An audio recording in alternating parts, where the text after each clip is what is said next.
Mellem Roskilde og Frederikssund, i det skønne Skuldelev i Hornsherred, ligger vores Egeborg Bed and Breakfast helt op ad Roskilde Fjord.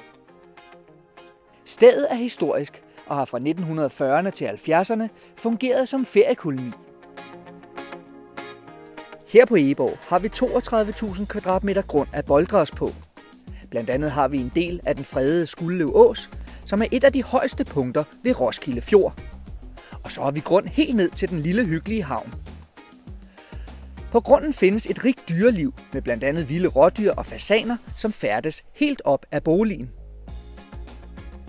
Vi har også får, som hjælper os med at holde væksten nede, og en stor hønsegård med 40 høns, der har det godt og lægger friske æg til gæsternes morgenmad. Vi har gode atmosfærefyldte værelser, nogle med mulighed for ekstra opredninger, og så har vi en stor fællesstue med blandt andet caféborde, billiard og hygge. Her kan man samles og slappe af, og vi serverer vores lækre morgenmad her. Om sommeren, når vejret er godt, kan man også få morgenmaden serveret i vores smukke park. Vi udlåner gerne grille, så man kan sidde i parken og hygge sig med aftensmaden, og så har vi bålsteder rundt omkring på grunden. Så hvad enten du bare mangler et godt sted at overnatte, eller søger et sted til at holde weekend eller ferie, jamen så er Egeborg stedet.